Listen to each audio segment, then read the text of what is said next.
Welcome to the Insurance Brokers Podcast, Helpful Hints. Here we break down the best, most informative bits of our full-length interviews.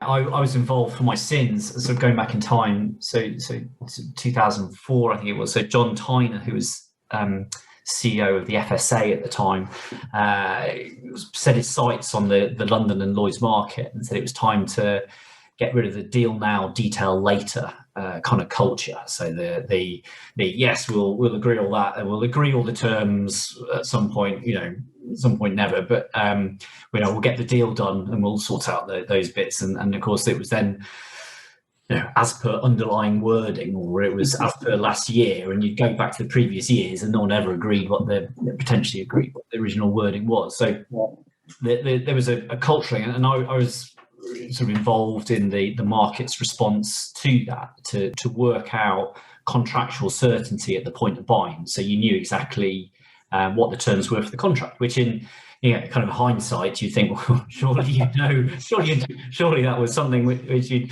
want to know. And it was a very positive response to that. And the FSA had said, look, if you don't sort this out yourself, we'll come in as the regulator and sort it out for you. And the London market were able to respond to that challenge and kind of met that challenge.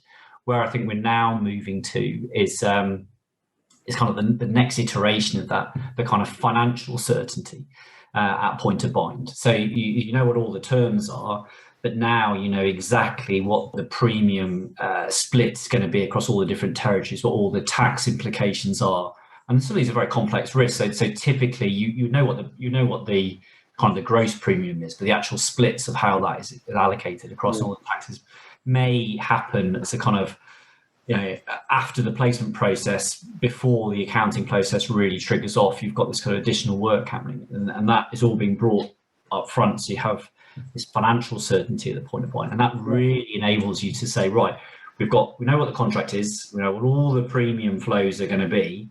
We can now just move all of that data. So there's a lot about a sort of a common data record.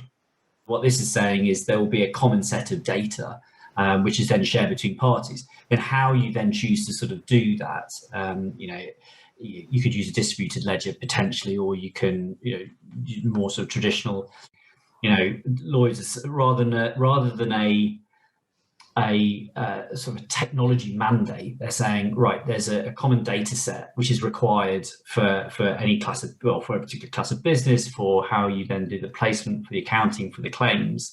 Which technology you use is then, we're sort of slightly more agnostic about, but you have to use that kind of common set, and that means you can then automate an awful lot of processes sort of behind that.